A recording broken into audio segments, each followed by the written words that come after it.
Akin was not always a wealthy man. Born into a modest family in the rural village of Igbogun, he had been raised by his parents, Papa Akin and Mama Akin, who taught him the values of hard work, humility, and respect. His father was a farmer, known for his honesty, and his mother sold akara at the local market, famous for her generosity. Akin's journey to riches began when he moved to Lagos as a young man in search of better opportunities.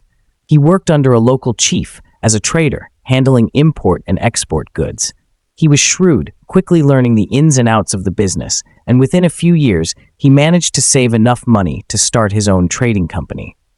Lagos, with its fast-paced life and endless opportunities, had a way of changing people. As Akin's wealth grew, so did his pride, and with it came the sins that would ultimately lead to his downfall. Akin's pride did not sprout overnight. It grew slowly, fed by his success. After building the largest house in Igbogun, he returned to the village, no longer the humble son of Papa Akin, but a man who believed the world should bow to him. When Akin came back to Igbogun after 5 years in Lagos, he hosted a grand feast. The entire village was invited, but there was something about the event that left a sour taste in everyone's mouth. Akin did not sit with the villagers. Instead, he placed himself at the head of the table, surrounded by his new wealthy friends from Lagos, barely acknowledging the people who had known him since childhood. "Papa, why is Akin acting like this?" One of the village elders whispered to Papa Akin, who sat quietly at a corner of the event. Papa Akin sighed deeply.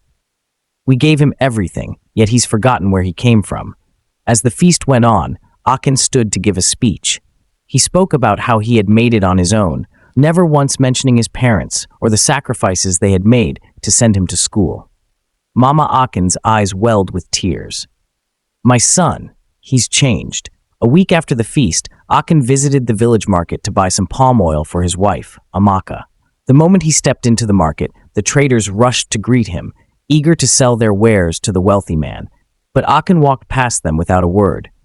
One of the older traders, Mama Nkechi, who had known Akin since he was a boy, tried to call out to him. "Akin, my dear, come and buy from your mother. I have the best palm oil." Akin turned to her with a look of disdain. "I no longer buy from small people like you. I have suppliers in Lagos." Mama Nkechi was hurt, but she smiled politely.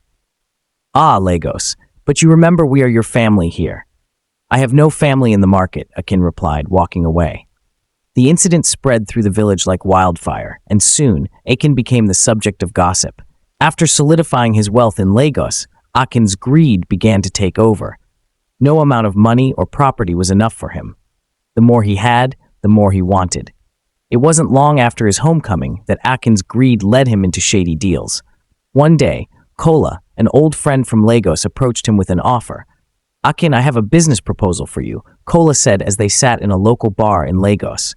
"There's a large plot of land on the outskirts of the village. The owners don't have the papers. We can take it and sell it for double the price."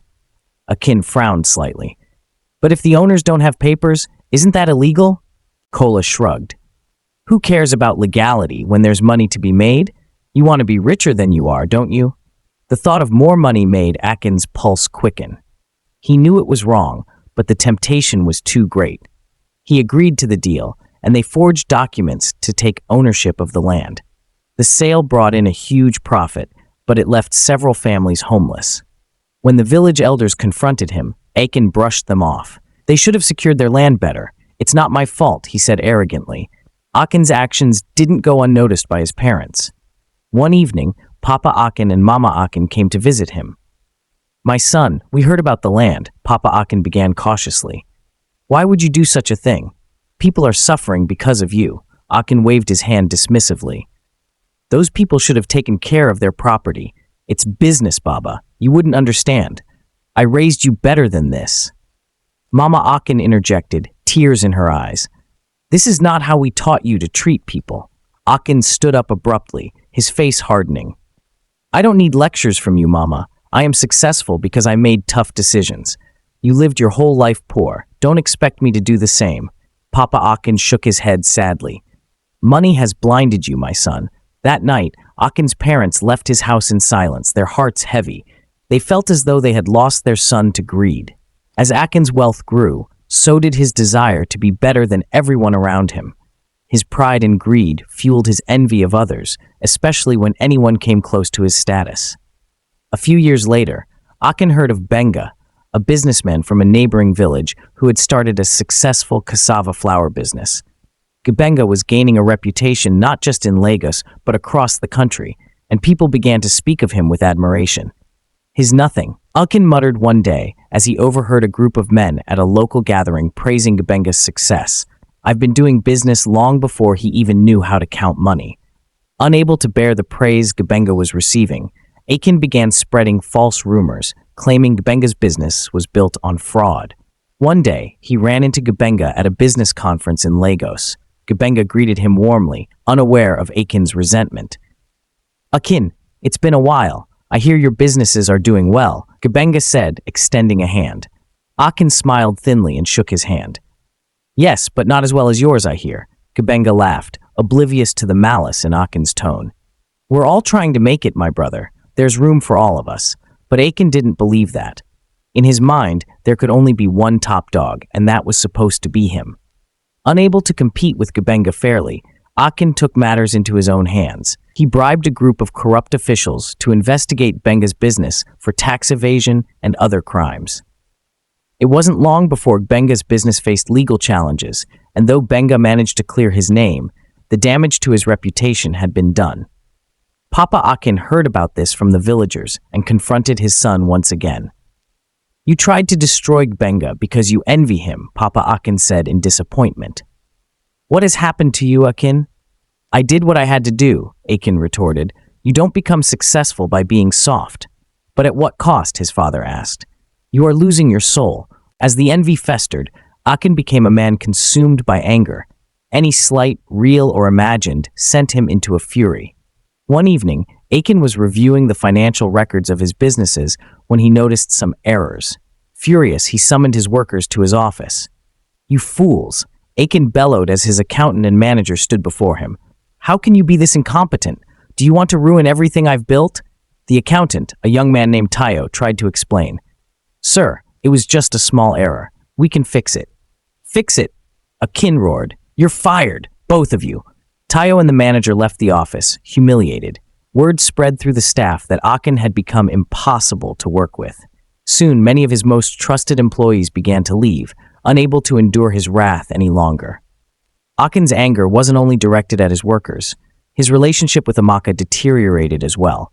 One night, after returning from a failed business meeting, he took his frustration out on her. "You never support me," Akin shouted as they sat at the dinner table. Amaka, tired of the constant fights, responded calmly. "Akin, I have always supported you, but your anger is destroying everything. You need to change." "Change? You're the one who should change. You think you can lecture me? You're just a woman.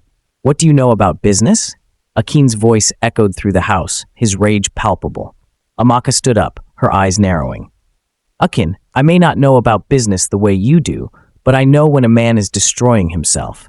Your pride and anger are ruining this family." Akin slammed his fist on the table, making the plates rattle. "You don't know anything. I built this family. I made us rich, and now you think you can question me? I don't need your advice." Amaka sighed, tears threatening to spill from her eyes. "It's not about the money, Akin. You're losing everything that matters." But Akin had already turned his back on her, storming out of the room. From that night onward, their marriage was no longer a partnership. Akin's wrath continued to poison their home, driving a wedge between him and Amaka. As Akin's relationship with his wife crumbled, he sought solace elsewhere. His lust became another outlet for his frustrations, and soon he was entangled in affairs with multiple women. It started with Sade, a young woman Akin met at a bar in Lagos. Sade was beautiful, confident, and flirtatious, everything that Amaka was not. Akin, feeling entitled, pursued her without hesitation. "Let me buy you a drink," he said, flashing her a charming smile. Sade smiled back. "I've heard about you, Mr. Akin, the wealthy businessman." Akin's chest puffed with pride. "And what have you heard? That you're the man with everything. But I wonder, do you get everything you want?" Akin leaned closer, intrigued. "I always get what I want." The affair began that night, and for months, Akin would sneak away from his home to meet Sade in secret. He lavished her with expensive gifts, never once thinking about the consequences. One evening, after another long day at work, Akin returned home to find Amaka sitting in the living room, her face pale and stern. "We need to talk," she said, her voice steady but cold. Akin shrugged, already irritated. "About what?" "About Sade. I know about her." For a moment, Akin was silent, caught off guard. Then he smirked, dismissing her concerns. "And what if you do? Are you going to leave me? You wouldn't survive a day without my money." Amaka's eyes filled with tears, but her voice remained calm. "It's not about the money, Akin. It's about the respect you no longer have for me, for this family. You've lost yourself."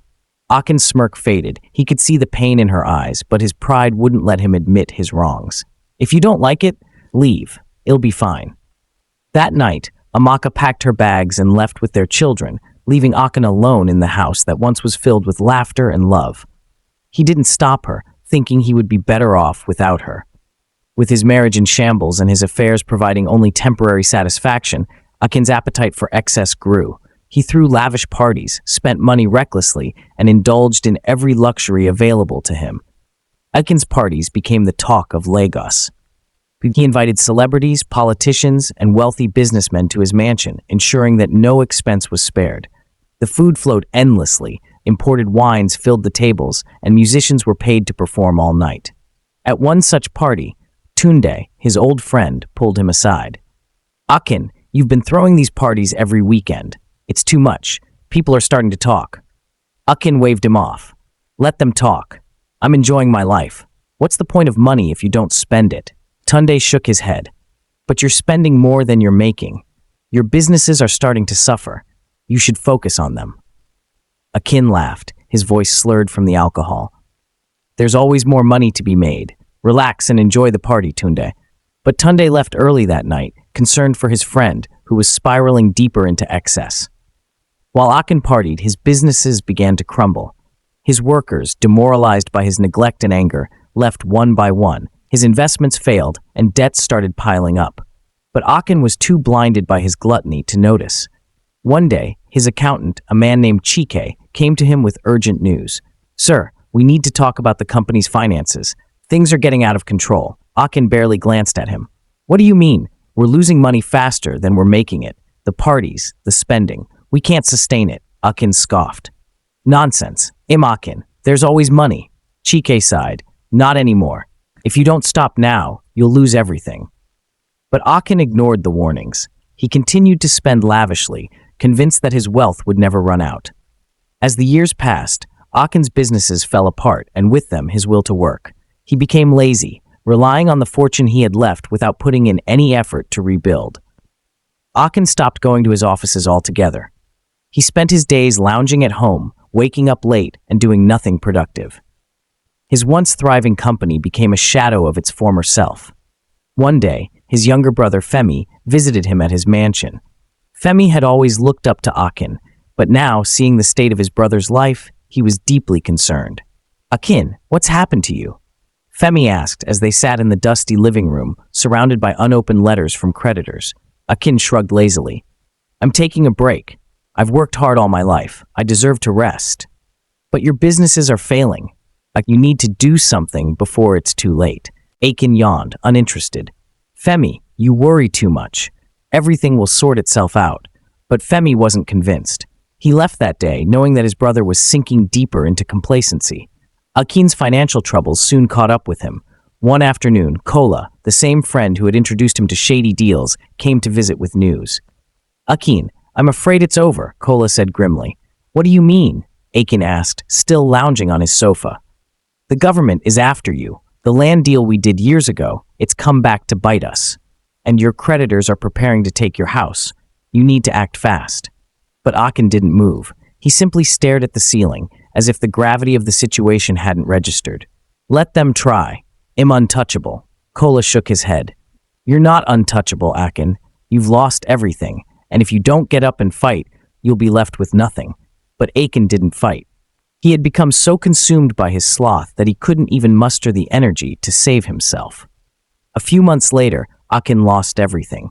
His mansion was seized by the government, his businesses were shut down, and his wealth disappeared. His friends abandoned him, his lovers moved on, and even his family had long given up on him. One evening, as the sun set over the village of Igbogun, Akin sat alone on a bench by the roadside. His once grand agbada was now tattered, and his eyes were hollow. The man who had once been the pride of his family was now nothing more than a shadow of his former self. Amaka, now remarried and living a comfortable life, happened to pass by with her children. She paused for a moment, looking at Akin with a mixture of pity and sadness. "You were warned, Akin," she said softly. Akin looked up at her, his eyes filled with regret. He opened his mouth to speak, but no words came. Amaka shook her head and walked away, leaving Akin to sit in the fading light, a broken man undone by his own sins. The pride, greed, envy, wrath, lust, gluttony, and sloth that had once fueled his rise had now left him with nothing. In the end, Akin was left to face the harsh truth. His sins had consumed him, and there was no turning back.